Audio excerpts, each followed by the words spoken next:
The little girl stumbled into Oak Ridge Memorial Hospital, covered in bruises, terror in her eyes. Nurse Margaret had seen abuse cases before, but nothing prepared her for what came next. When the stepfather arrived demanding his property back, the situation turned deadly. Then the sound, 97 motorcycles roaring like thunder, surrounding the hospital in a wall of leather and steel. But no one imagined why they came. If this story moves you, please like and share your thoughts below. Every comment helps spread hope to those who need it most. Margaret Chen had worked the emergency room at Oak Ridge Memorial for 32 years. She'd seen gunshot wounds, car accidents, heart attacks, and every flavor of human suffering. But when the automatic doors slid open at 3:47 p.m. on a Tuesday afternoon, she knew immediately this case would haunt her. A little girl, maybe 8 years old, stood trembling in the entrance. Blonde hair tangled and dirty, clothes torn. But it was the bruises that made Margaret's breath catch. Purple and yellow marks covering thin arms, a swollen cheek, split lip still bleeding. "Sweetheart," Margaret approached slowly, hands visible and non-threatening. "Are you hurt? Do you need help?" The girl's eyes, huge, terrified, ancient, fixed on Margaret. Then she whispered 4 words that changed everything. "He's going to kill me." Margaret's training kicked in. She guided the child to a treatment room, paged Dr. Stevens, and began documentation. The girl said her name was Sarah Mitchell, 8 years old, living with her mother and stepfather in Oak Ridge, a town of 15,000 where everybody knew everybody's business. "Sarah, honey, who hurt you?" Margaret asked gently, cleaning the split lip. "My stepdad, Frank. He said if I ever told anyone, he'd make me disappear, like he made the cat disappear." Sarah's voice was flat, emotionless. The tone of a child who'd learned that feeling only brought more pain. "Mama doesn't stop him. She's scared too." Margaret felt rage building but kept her voice calm. "You're safe here. Nobody's going to hurt you. I'm calling the police, okay? They'll help." Sarah grabbed Margaret's wrist with surprising strength. "He'll find me. He always finds me. He has friends, important friends. They believe him, not me." "Not this time, sweetheart. Not this time." Dr. Stevens arrived, a kind man in his 50s who'd delivered half the babies in Oak Ridge. His expression darkened as he examined Sarah. Multiple contusions, 2 cracked ribs, burns on her back consistent with cigarettes, old scars suggesting years of abuse. "I'm calling Sheriff Morrison," Stevens said, jaw tight, "and Child Protective Services." While they waited, Margaret sat with Sarah, holding her hand. The girl stared at the ceiling, silent tears streaming. "Do you have anyone else? Grandparents, aunts or uncles?" Sarah shook her head. "Just Mom and Frank's brother Doug. He's a cop. He tells people Mama's clumsy, and I'm a liar who wants attention." Margaret's blood ran cold. A cop in the family. That explained why this had gone unreported for so long. Sheriff Tom Morrison arrived 20 minutes later, a decent man Margaret had known since high school. He took one look at Sarah, and his face hardened. "Get photos of everything, full medical documentation. I'm taking Frank Holloway into custody tonight." "Sheriff, the girl says his brother's a cop, Doug Holloway." Morrison's expression darkened further. "Doug's with county. He's been problematic. Never had proof of anything, but yeah. This explains a lot." As Morrison took Sarah's statement, Margaret heard commotion in the ER lobby. Raised voices. Then Frank Holloway burst through the doors. He was big, 6'2", 220, construction worker build. Face flushed with rage. "Where's my daughter? Sarah, get out here now!" Margaret stepped into his path. "Mr. Holloway, you need to leave. This is a hospital." "That's my kid. She ran off. I'm taking her home." "She's a patient receiving medical treatment. You can't—" Frank shoved Margaret aside. She stumbled into a wall, pain shooting through her shoulder. Hospital security, 2 guards who'd never dealt with real violence, moved to intercept, but Frank was already heading toward the treatment rooms. Sheriff Morrison emerged, hand on his weapon. "Frank Holloway, stop right there." Frank froze, eyes calculating. "Tom, this is a family matter. My stepdaughter's confused. You know how kids are, dramatic, making up stories. I've seen the injuries, Frank. Cracked ribs, cigarette burns. You're under arrest for child abuse. You can't prove I did anything. Sarah's clumsy, falls all the time. My brother Doug will vouch. Doug's not here. I am. Hands behind your back. For a moment, Margaret thought Frank would fight, his hands clenched, but then he smiled, cold, calculating. You're making a mistake, Tom.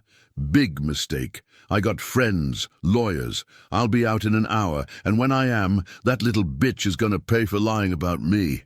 Morrison's jaw tightened, but he cuffed Frank professionally.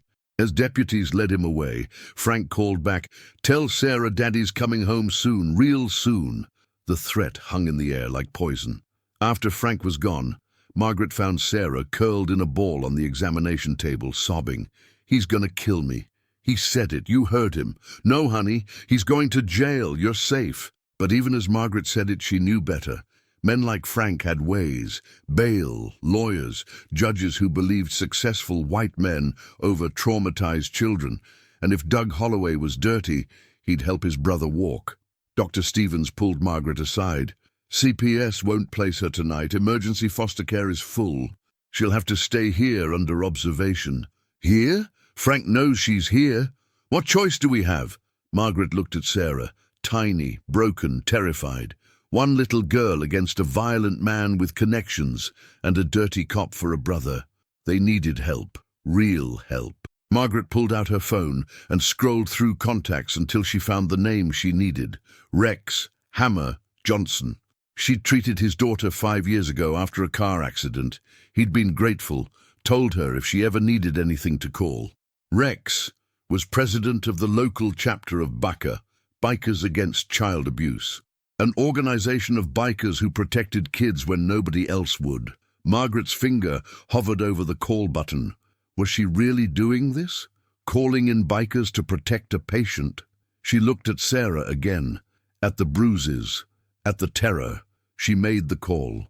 Rex Hammer Johnson was 62, built like a bear, with a grey beard down to his chest and arms covered in tattoos. He answered on the second ring. "Margaret? Been a while. Rex, I need help. I've got an 8-year-old girl at the hospital, abused by her stepfather. He was just arrested but made threats. She's terrified, and we can't guarantee her safety. Can you?" "Say no more. Give me 30 minutes.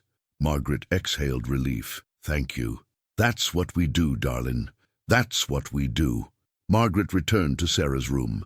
The girl was awake, staring at nothing. Margaret sat beside her. "Sarah, I called some friends. They're going to help keep you safe." "What friends?" They're bikers, big tough guys who don't let bullies hurt kids. They're good people, I promise." Sarah looked skeptical. An 8-year-old who'd learned adults lied. 28 minutes later, Margaret heard it. A rumble, deep, growing louder. The windows vibrated. Hospital staff rushed to look outside. Motorcycles, dozens of them, rolling into the parking lot in perfect formation. Black leather, chrome gleaming, American flags, and on every back, a patch. BACA, Bikers Against Child Abuse. They kept coming. 10, 20, 50, 97 bikes total surrounding the hospital like a protective wall. The lead rider dismounted, Rex imposing in leather and boots. Behind him, men and women of all ages, sizes, races, united by one purpose, protecting kids. Rex strode into the ER like he owned it. Staff parted nervously. He spotted Margaret and his face softened. "Where's the little one?" Margaret led him to Sarah's room.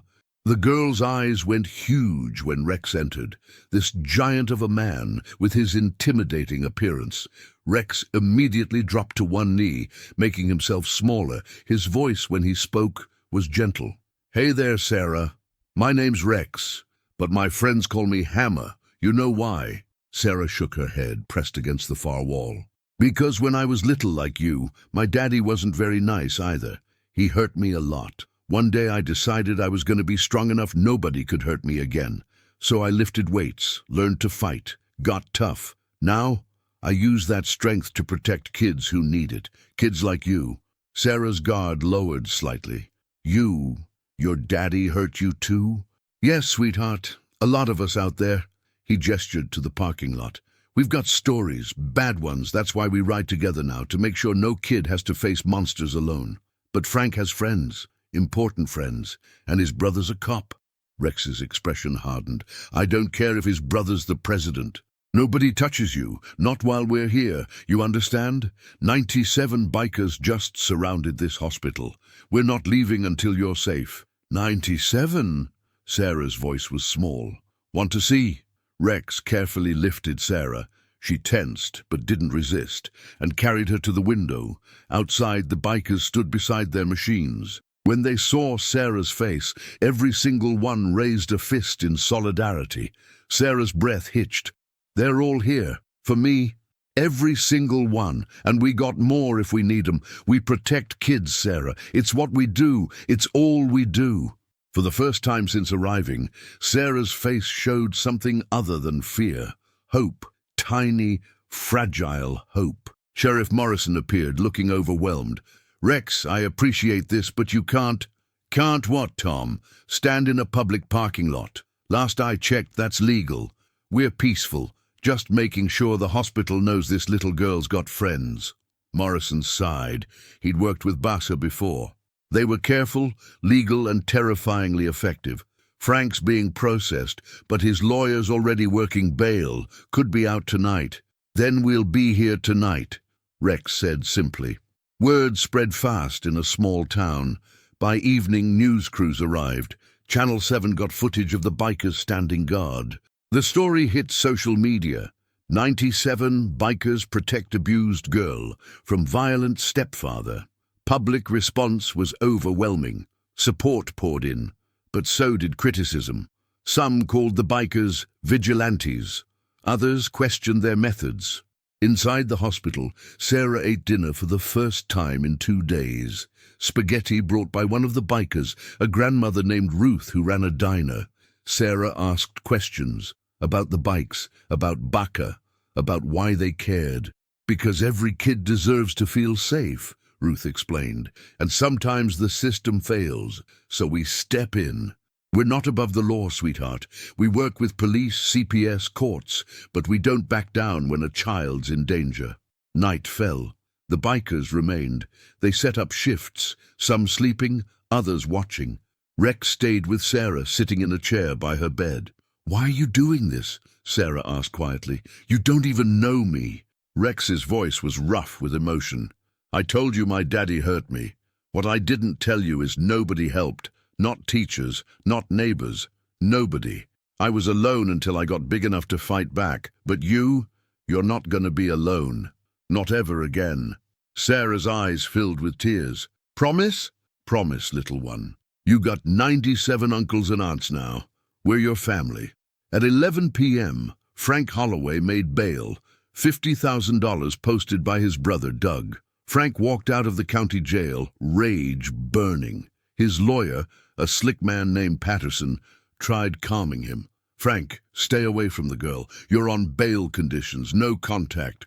Nobody tells me what to do with my own family. She's not yours biologically, and she lives in my house, eats my food. She's mine. Frank climbed into Doug's patrol car. They drove toward the hospital. Those bikers are still there, Doug warned. Nearly 100 of them.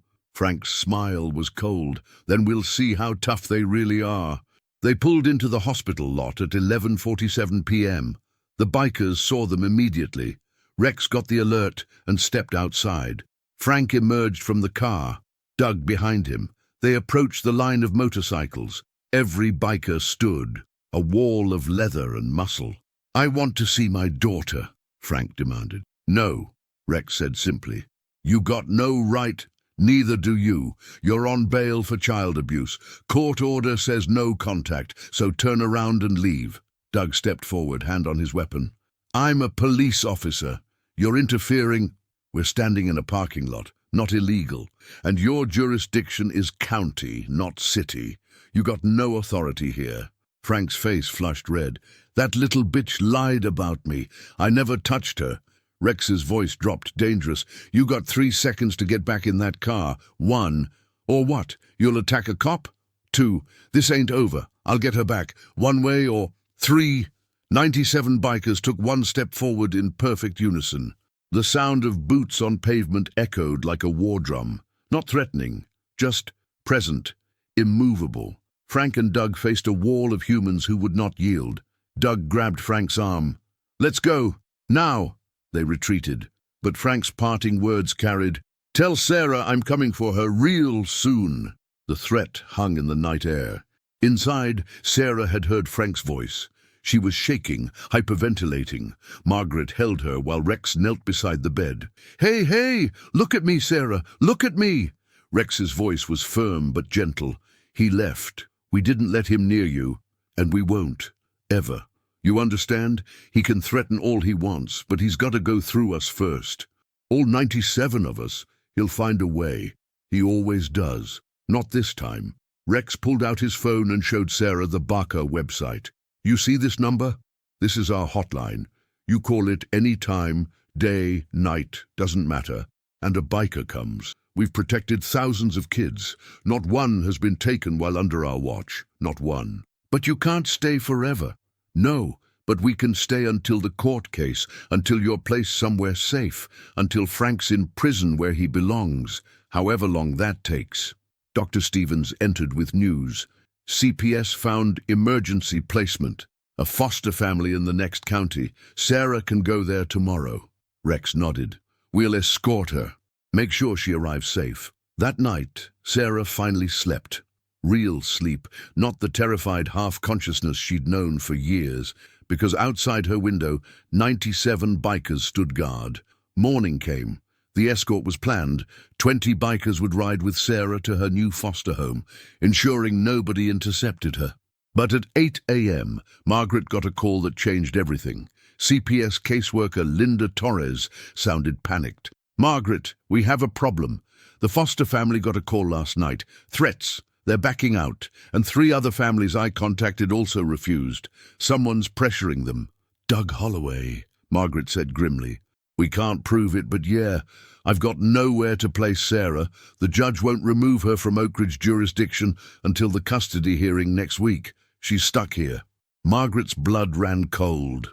A week. Sarah had to survive a week in a town where Frank and Doug had power, she told Rex. His jaw tightened. "Then she stays with me?" "What?" "I'm a licensed foster parent through Barker, Emergency Placement Authority. She can stay at my house. And trust me, anybody tries to get to her there, they'll regret it." Sheriff Morrison okayed the arrangement.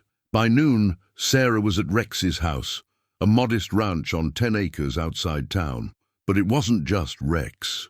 12 other Barker members lived on the property in RVs and campers, creating a compound. Sarah got her own room, decorated by Ruth with stuffed animals and a nightlight shaped like a motorcycle. Other bikers brought gifts, coloring books, toys, a teddy bear bigger than Sarah herself. "Why are you all being so nice?" Sarah asked Rex at dinner, surrounded by these imposing people who treated her like precious cargo. "Because you matter," Rex said simply. "You matter, Sarah. Never let anyone tell you different." Over the next days, Sarah began to transform. She smiled, laughed, played with the bikers' dogs. She rode on the back of Ruth's motorcycle, going 5 miles per hour around the property, but to Sarah it was flying. She met other kids Barker had helped, teenagers now who'd survived abuse and come back to volunteer. They told Sarah their stories, how Barker saved them, how they learned to be strong. But Frank wasn't idle. He and Doug plotted. They couldn't attack Rex's compound directly. Too many witnesses, but the custody hearing was in 5 days. If Frank could win custody, make Sarah recant her testimony, he'd be free. His lawyer filed motions, character witnesses, friends who'd testify Frank was a good man, that Sarah was troubled and imaginative. Doug would testify about Sarah's history of lying. The prosecutor, a young woman named Amanda Chen, worked frantically to build the case. Medical evidence was strong, but Sarah's testimony was crucial. And Sarah was 8. Defense attorneys could twist a child's words, make her seem unreliable. "We need her strong," Amanda told Rex. "Able to face Frank in court without breaking. She's strong, Rex said. Stronger than most adults I know, but she's also 8 and terrified. This shouldn't be on her shoulders. I know, but it is.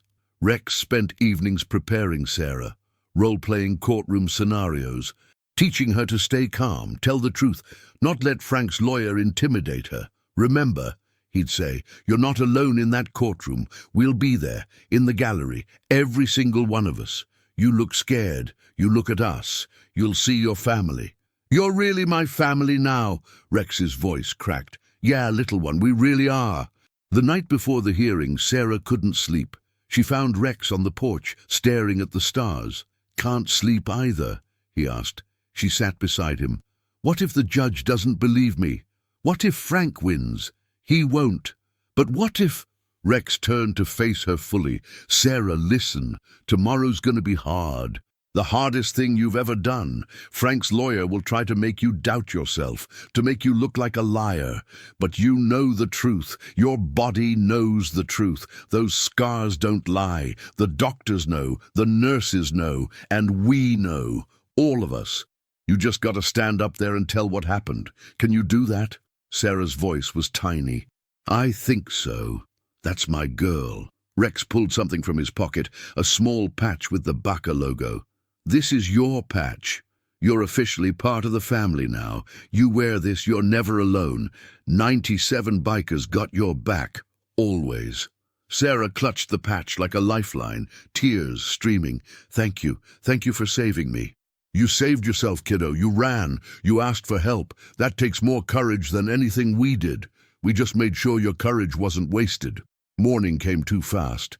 The courthouse was packed. Media, supporters, curious townspeople, and 97 bikers filling every available seat. Sarah wore her best dress, donated by Ruth. She clutched Rex's hand as they walked through the courthouse. Frank was there, looking smug in a suit. Doug beside him, uniform pressed. The judge, Honorable Patricia Blackwell, was known as fair but no nonsense. She surveyed the packed courtroom, eyes lingering on the bikers. Interesting audience, she commented dryly. Your Honor, Frank's lawyer objected, the presence of these individuals is clearly intimidation.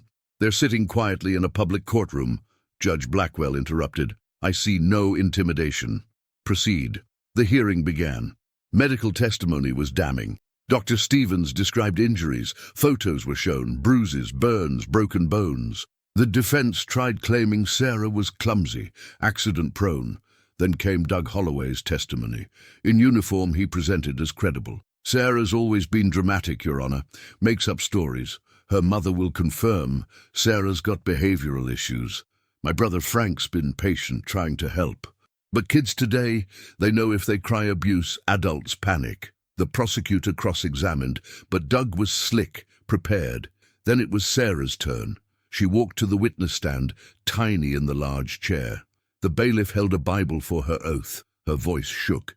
I swear to tell the truth. Frank's lawyer approached, smile predatory. Sarah, you love your mother, correct? Yes. And you'd do anything to stay with her? I guess. Even lie? Objection. Amanda stood. Counsel is leading the witness. I'll allow it, Judge Blackwell said. But careful, counselor. Sarah, isn't it true you don't like my client, that you resent him for marrying your mother? I don't resent him, I'm scared of him. But children often fear authority figures. That doesn't mean he burned me with cigarettes. Sarah's voice broke. He broke my ribs. He killed my cat and said I'd be next if I told. The courtroom went silent. Frank's lawyer tried recovering. Your Honor, the child is clearly emotional. Sarah looked at Rex. He nodded, steady as a mountain. She found her strength. I'm not lying. Frank hurt me. A lot. For 2 years. And nobody helped because everyone believed him instead of me. But I'm not scared anymore because I have family now, real family, who believe me. She pointed at the bikers. They came when nobody else would. They protected me, and they taught me I'm worth protecting. So I'm telling the truth, and if you don't believe me, that's on you. But I know what happened, and I know I'm not going back. Judge Blackwell's expression softened. She'd seen thousands of cases. She knew truth when she heard it. Thank you, Sarah. You may step down. The hearing concluded with closing arguments. Then Judge Blackwell spoke. I've been on the bench for 23 years. I've heard a lot of testimony, some true, some false. That child," she pointed at Sarah, "is telling the truth. The medical evidence supports her account. I'm issuing an emergency order removing Sarah from Frank Holloway's custody permanently. Temporary custody goes to Rex Johnson pending full foster placement review. And Mr. Holloway?" She fixed Frank with a hard stare. "Stay away from that child. You come within 500 yards, you'll be arrested, hearing adjourned." The gavel fell. Sarah collapsed into Rex's arms, sobbing with relief. The bikers erupted in cheers. Frank sat stunned, his lawyer already planning appeals. Doug's face was dark with rage. Outside the courthouse, media swarmed. Rex held Sarah's hand as reporters shouted questions. "Mr. Johnson, why did Backer get involved?" Rex's answer was simple. "Because a child needed help and nobody else was helping. That's what we do. Some say you're vigilantes. We didn't break any laws. We stood in a parking lot and protected a little girl. If that's vigilante justice, then yeah, guilty." That night back at the compound, Backer threw a party. Sarah, safe, legally protected, actually laughed, played, was a kid. But Rex knew this wasn't over. Frank and Doug wouldn't give up. Dangerous men with power rarely did. The war wasn't won, just the first battle. And Rex would be ready for whatever came next. 2 days after the hearing, Sheriff Morrison called at 2 a.m. Rex, Frank and Doug fled town. Criminal warrants issued. Watch your back. Rex doubled security. 30 more bikers arrived surrounding the compound. Sarah noticed the tension. Are they coming? Maybe, but they'll face all of us first. That afternoon, Sarah's mother, Catherine, appeared, wanting to see her daughter. Sarah froze. This was the woman who'd let Frank hurt her for 2 years. "I don't want to see her. Your choice." But she left Frank. Says she's sorry. Sarah's heart warred with itself. Anger, hurt, but also love. "Will you stay with me?" "Every second." Catherine looked broken, thin, bruised, older than 32. "Baby, I'm so sorry. I was scared. Frank hurt me too, but that's no excuse. I failed you. I'm in therapy now. I left him. I'm testifying against him." Sarah stared at her mother. "Why didn't you protect me?" "I was weak, a coward, but I'm trying to fix it now." "You should have done that 2 years ago." "I know. I understand if you can't forgive me, but I love you. And whenever you're ready, if ever, I'll be here." After Catherine left, Sarah cried in Rex's arms, "Will I ever stop hurting?" "The hurt gets smaller, and you've got us to help carry it." 3 days later, Frank attacked. Dawn. An explosion rocked the compound, the gate blown apart. Frank's truck rammed through, both men armed with rifles. "Give me my daughter!" Frank screamed. Rex grabbed Sarah. "Basement now!" Bikers formed a human wall. Sheriff Morrison arrived within minutes. Frank and Doug were surrounded, trapped, but Frank charged the house. Rex stepped in his path. "Move, or I'll shoot you!" "Then shoot, but you're not getting to that girl." Doug fired, hitting Rex's shoulder. Rex dropped, blood spreading. Sarah screamed. Bikers swarmed Frank and Doug instantly. Police arrested both men. Sarah ran to Rex. "You got shot because of me." "No." Rex's voice was firm. "I chose to protect you, and I'd do it again." The bullet went through cleanly. Rex would recover. Frank and Doug faced attempted murder charges. No bail, decades in prison. It was finally over. Rex spent 3 days hospitalized. Sarah never left his side. On day 3, his daughter Emily arrived from California. "Dad, you got shot. Didn't think you'd come." "Of course I came." She noticed Sarah. "Who's this?" "This is Sarah. I'm her foster dad." Emily studied Sarah, then Rex told the story. Emily listened, processing. "Dad, you could have been killed. I spent 20 years being a lousy father to you. Maybe I can do better this time." Emily's eyes filled. "Dad, I forgave you years ago. I just didn't know how to reach you. I'm here now. And I got room in my life for both my daughters." Sarah looked up. "Both?" Rex smiled. "Yeah, you're my daughter now too, and Em's your big sister." Emily wiped her eyes. Okay, I'm helping then. Legal representation, whatever you need. She's family now. Weeks passed, Rex recovered. Emily stayed, building relationships. Catherine visited weekly, slowly rebuilding trust. The trial came. 97 bikers packed the courtroom again. Sarah testified, stronger now. You see them? That's my family. They taught me I'm strong. I'm not scared anymore. Jury deliberated 4 hours. Guilty on all counts. Frank got 35 years. Doug got 20. Sarah exhaled, a breath held for years. Outside, reporters swarmed. Rex let Sarah speak. I want to thank Baka. They saved my life. They showed me family isn't just blood. It's people who choose to love you. I want other kids who are hurting to know. There are people who care. You just have to be brave enough to ask for help. The footage went viral. Baka's phones exploded with support. 3 months later, Judge Blackwell finalized Rex's adoption. Sarah Mitchell became Sarah Johnson. Forever. You're mine now, kiddo. Forever. Forever. Sarah agreed, crying happy tears. That night, the compound celebrated. Sarah played with other Baka kids who'd found safety like her. Ruth approached Rex. You did good, Hammer. We all did. That's what family does. Emily joined them. Dad, I'm moving here, setting up a law practice for Baka kids. Be closer to you and Sarah. Rex's eyes filled. I'd like that. 1 year later, Sarah stood at a Baka convention. 3,000 bikers watching. 9 years old, keynote speaker.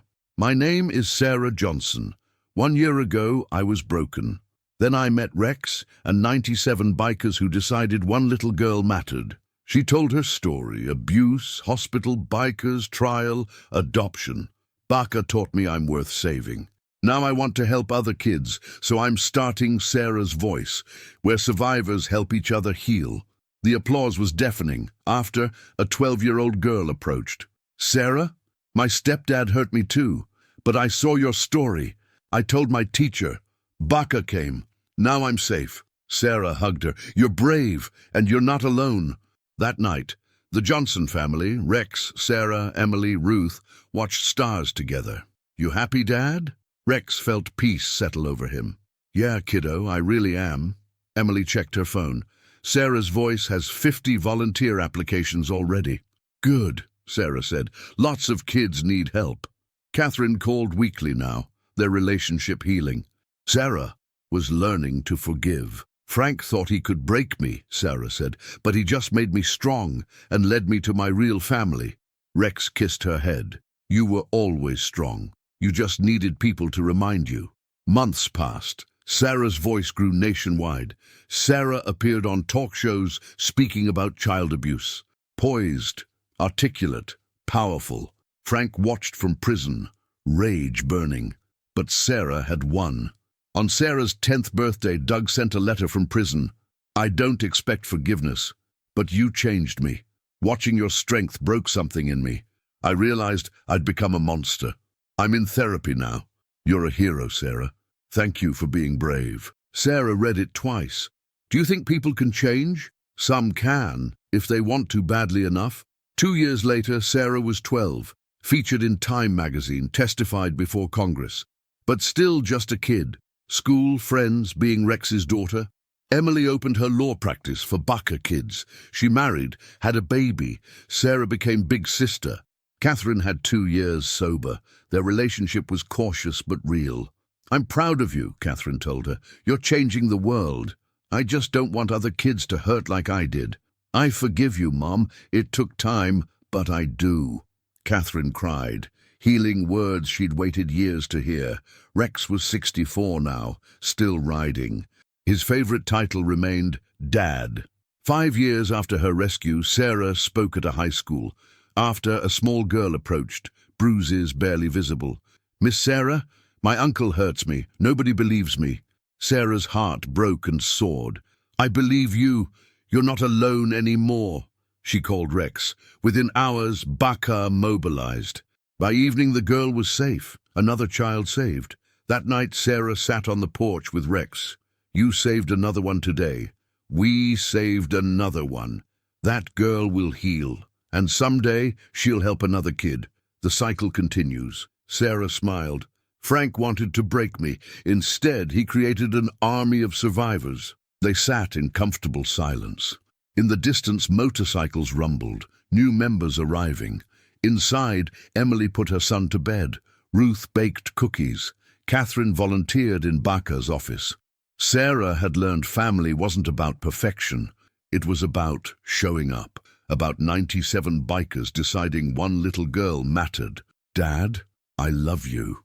Rex's voice was rough with emotion. I love you too, kiddo, more than I ever thought possible. Under desert stars with motorcycles rumbling, Sarah Johnson felt completely safe. She'd been broken, but 97 bikers surrounded her with love disguised as leather and chrome. They taught her she was worth fighting for. And now she taught other kids the same lesson every day, because that's what heroes do, even the unlikely ones. The desert wind carried engine sounds, Baca members heading to another call, another child needing protection. Sarah listened and smiled. The work continued, the healing continued, the family grew. Sarah Johnson, survivor and advocate, knew exactly who she was. A girl who'd faced monsters and won, surrounded by giants who taught her she was never alone. Forever their daughter, forever their mission, forever protected, forever home.